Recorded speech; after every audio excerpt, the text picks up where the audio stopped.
नमस्कार, मैं सावित्री यादव यश के वारदात में आप सभी का स्वागत करती हूँ। उम्मीद है यश के वारदात तक की सारी फैमिली अच्छी होगी, अपना ख्याल रख रही होगी। आज मैं जिस घटना का जिक्र आप लोगों के बीच करने जा रहे हैं, दरअसल बेहद हैरान कर देने वाली है, बेहद परेशान कर देने वाली है। इस घटना का जब पूरे 1 महीने के बाद खुलासा होता है तो वाकई लोग हैरान हो जाते हैं। दरअसल आज की जो घटना है इंसानियत के साथ साथ रिश्तों को भी शर्मसार कर देने वाली है, रिश्तों को भी तार तार कर देने वाली। और कुछ हमारे भाई बहन ऐसा कमेंट करते हैं कि आप ऐसी कहानियाँ क्यों सुनाती हैं, अश्लीलता फैला रही हैं। बाकी मेरा ऐसा कोई उद्देश्य नहीं है, किसी की भावनाओं को ठेस पहुंचाना नहीं है, किसी को परेशान नहीं करना है, मात्र बस इसलिए कि लोगों को जागरूक करना है और आप लोगों तक इस कहानी को पहुंचाना भी ज़रूरी होता है। ये तमाम जो घटनाएं घट रही हैं इसमें आपको भी पता है कि ज़्यादातर मामले जो होते हैं अवैध संबंधों को लेके ही होते हैं,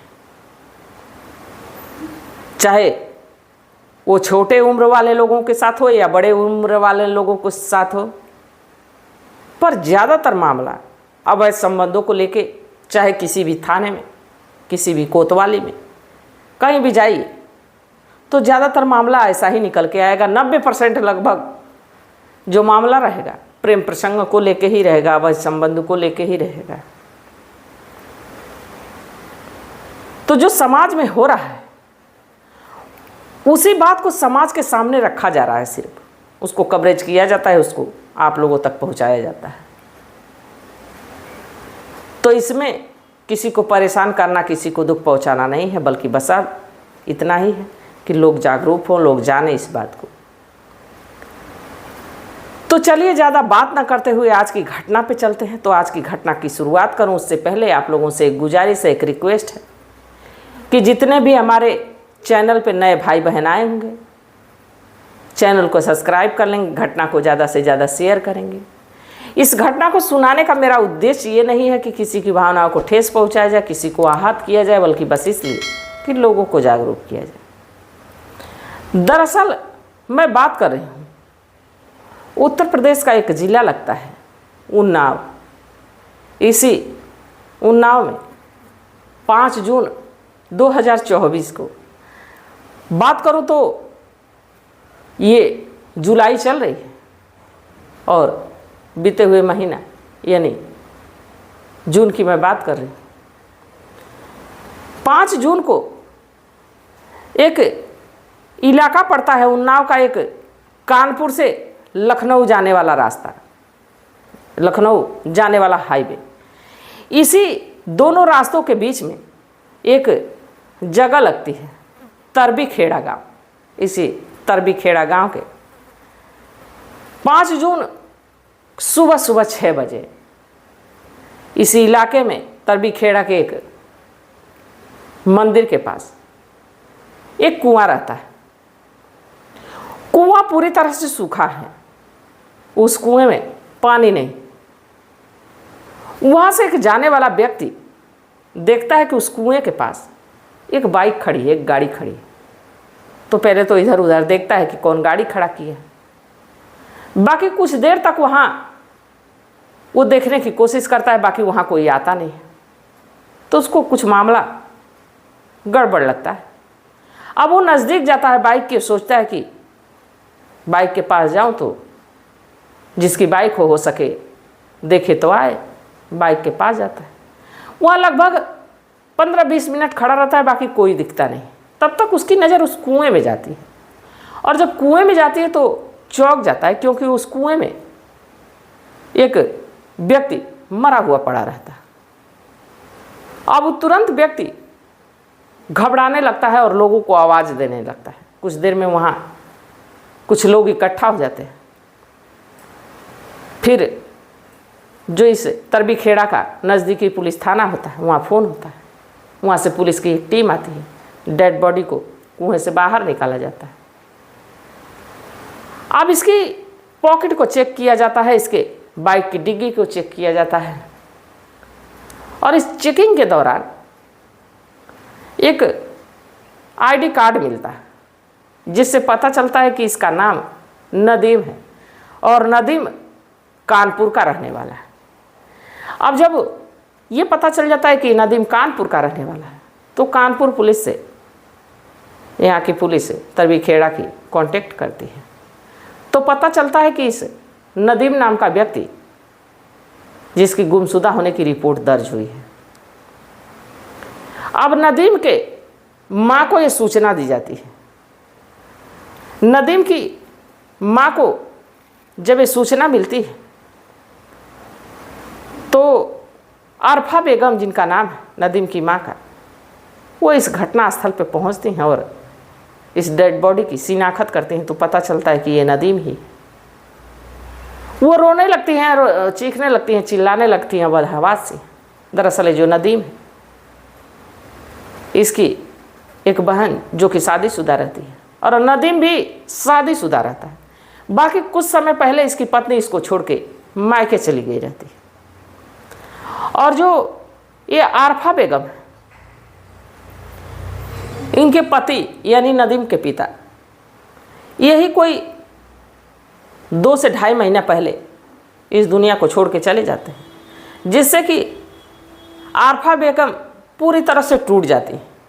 और ठीक 2.5 महीने के बाद बेटे की ऐसी दशा देख के बिल्कुल टूट जाती, बेतहाशा रोती, ना कोई आगे है ना कोई पीछे। इस आरफा बेगम से पूछा भी जाता है कि ऐसा कौन है जो आपके बेटे को मार सकता है? कोई दुश्मन हो, किसी से कोई लेन देन बाकी हो, किसी से ऐसी दुश्मनी हो जो कि नदीम को नुकसान पहुंचा सके। आरफा बेगम ऐसा किसी का नाम नहीं लेती। डेड बॉडी को पोस्टमार्टम के लिए भेज दिया जाता है। समय गुजरने लगता है, बाकी मारने वाले का कोई अता पता नहीं होता है। 1 से 2 दिन, 2 से 3 दिन, अब लगातार दिन पे दिन गुजरते रहते हैं। बाकी कोई सबूत, कोई सुराग हाथ नहीं लगता है। अब नदीम की जब पोस्टमार्टम रिपोर्ट आती है तो पता चलता है कि पहले उसको पीछे से वार किया गया और पीछे से उसके गले को काटा गया। इसके बाद ताबड़तोड़ किसी धारदार हथियार से उसके गर्दन पे वार हुआ रहता है, जिससे कि उसकी खून बहने की वजह से मृत्यु हो जाती है। अब जब ये बात सामने आती है तो पुलिस वाले हैरान हैं, परेशान हैं कि अगर जो कोई वार करेगा तो बगल से वार करेगा, सामने से वार करेगा, गर्दन पीछे से कटी है, यानी कोई इस व्यक्ति को बाइक पे बैठे ही पीछे से वार किया, यानी उसका जानने वाला कोई है। अब पुलिस वाले भी हैरान हैं। तभी इस नदीम की मोबाइल की कॉल डिटेल निकाली जाती है, CDR निकाली जाती है। तो उसमें लास्ट बार नदीम की बात उसकी पत्नी से हुई रहती है और एक और नंबर रहता है जो कि उसकी पत्नी का बॉयफ्रेंड बताया जाता है। अब जैसे ही पुलिस जानती है, इन दोनों को पकड़ती है, दोनों को थाने लाती है, दोनों से पूछताछ होती है। बाकी पूछताछ में ऐसा कुछ खुलासा नहीं होता है, कोई बात सामने नहीं आती और ना ही उनका गुनाह साबित होता है कि ये लोग नदीम को मारने में कुछ ऐसा किए। फिर उनको छोड़ दिया जाता है। अब पुलिस को फिर ये लगता है कि अगर जो पत्नी छोड़ के चली गई थी, पत्नी ऐसा नहीं की है तो कौन किया? समय गुजरते रहता है। अब धीरे धीरे महीनों का समय गुजर जाता है। तब तक पुलिस जो है क्रॉस चेकिंग करती है और इस आरफा बेगम की कॉल डिटेल CDR निकालती। तो उसमें एक नंबर जो कि पिछले 2 से 3 महीनों से 2 महीनों से बात हो रही थी, उस नंबर को जब ट्रेस करती, उस नंबर के बारे में पता करती है तो पता चलता है कि हसन अली जो कि इसी आरफा का चचेरा भाई है। अब जब ऐसी बात सामने आती है कि ये किसी हसन अली से बात करती है तो इस हसन अली को थाने बुलाया जाता है और जब तबीयत से पूछताछ होती है तो एक बात का खुलासा होता है। जब थोड़ा खुलासा होता है तो पहले तो इस आरफा बेगम को भी थाने पकड़ के लाया जाता है और कहा जाता है कि हसन ने अपने गुनाह को कबूल कर लिया। इसके बाद आरफा को लगता है कि अब तो बात खुल ही चुकी है, तो अपने गुनाह को कबूल कर लेना चाहिए। अब यही से कहानी 2 महीना पीछे चली जाती है, 3 महीना पीछे चली जाती है। दरअसल जब इस आरफा के पति इस दुनिया को छोड़ते हैं, उसी बीच आरफा की मुलाकात उसके चचेरे भाई हसन अली से होती है। और जब हसन अली से होती है तो आरफा अपनी ज़िंदगी की शुरुआत फिर से करना चाहती है। इस हसन अली के संपर्क में आती है और दोनों फिजिकल हो जाते हैं और लगातार दोनों एक दूसरे से मिलते रहते हैं, दोनों एक दूसरे को पसंद करने लगते हैं। बाकी इस बात की जानकारी नदीम को हो जाती है। नदीम अपने माँ को रोकता है, टोकता है। वो कहता है कि ऐसा मत करो माँ, समाज में लोग क्या सोचेंगे, लोग क्या कहेंगे। अब तमाम तरह की बात कहता है। बाकी कहीं ना कहीं आरफा को ये लग रहा था कि मेरा बेटा मेरे ज़िंदगी का रोड़ा बन रहा है, जबकि मैं अपनी ज़िंदगी शुरुआत से जीना चाहती हूँ, ये बीच में अटका रहा है। अरे जिस औरत का बेटा बेटी दोनों शादीशुदा, उसकी ज़िंदगी की शुरुआत अब कैसे हो सकती है। बाकी हौस के आगे लोग ऐसा अंधा हो जाते हैं कि रिश्ते नातों की सारी मान मर्यादाओं को तोड़ देते हैं, जैसा कि आरफा ने किया। अब यहीं से आरफा इस बात को हसन अली से कहती है। हसन अली कहता है कि ऐसा है कि क्यों ना नदीम को ही रास्ते से हटा दिया जाए। अब ये लोग एक ऐसा व्यक्ति खोजने लगते हैं जो कि इस नदीम को मार सके। तभी एक सलीम नाम के किलर से इनकी मुलाकात होती है, जो कि अजमेर का रहने वाला होता है। और ये सौदा तय होता है 2.5 लाख रुपया में नदीम को मारने का, जिसमें कि 75,000 रुपया एडवांस दिया जाता है और बाकी काम होने के बाद दिया जाएगा। अब 3 जुलाई को सलीम अजमेर से यहाँ तरबी खेड़ा आता है। अब इससे जो आरफा बेगम रहती है अपने नदीम बेटे से इस सलीम को मिलवाती है और कहती है कि ये हमारे दूर का रिश्तेदार है, अजमेर से आया है, इसको कानपुर घुमा दो, दिखा दो। इसके बाद ये जो नदीम है इस सलीम नाम के व्यक्ति को देवा शरीफ एक जगह पड़ती है, वहाँ दिखाने लेके जाता है। दिन तो बीत जाता है, उधर से आने में अंधेरा होने लगता है। अब जैसे ही उस मंदिर वाले इलाके में जब पहुँचता है सलीम नाम का जो व्यक्ति, तो कहता है दरअसल मुझे प्यास लगी। गाड़ी नदीम रोकता है और जैसे ही गाड़ी रोकता है सलीम उस गाड़ी पर से उतर के जाता है। रात का अंधेरा हो चुका था। अब ये नदीम जो है, नदीम परेशान हो जाता है कि अंधेरा हो रहा है, अंकल आ नहीं रहे। और तभी ये सलीम आता है,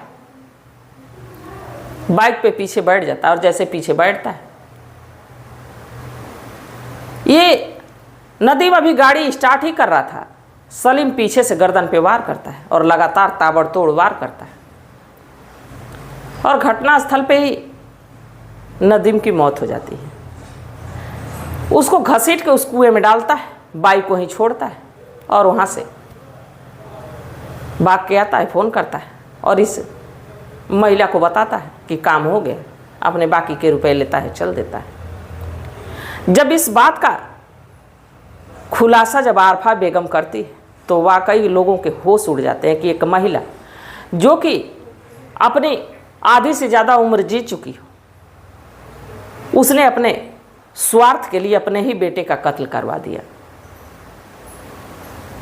तो ये तो आरफा ने ऐसा किया और जैसे ऐसा किया आरफा को और इस हसन अली को जेल के सलाखों के पीछे डाल दिया गया। अब इन पे चार्जशीट लगा के कड़ी से कड़ी इनकी कार्रवाई हुई। अब कानून तय करेगा कि इनको कौन सी सज़ा मिलनी चाहिए। तो आप लोग इस घटनाक्रम पे क्या सोचते हैं, आप लोगों की क्या राय है, आप लोगों की क्या सलाह है, कमेंट सेक्शन में ज़रूर बताइएगा। तो आप लोग जो भी सलाह देते हैं वो सर्वोपरि होता है, तो आपके सलाह का हमें इंतज़ार रहेगा। तो आप लोग ज़्यादा से ज़्यादा इसको शेयर करिएगा और कमेंट सेक्शन में अपने नाम के साथ अपनी राय भी दीजिएगा। तो तब तक आप लोग अपना ख्याल रखिए, अपने परिवार का ख्याल रखिए, बाल बच्चों का ख्याल रखिए। मिलते हैं कल एक नई वीडियो के साथ, तब तक के लिए जय हिंद, जय भारत।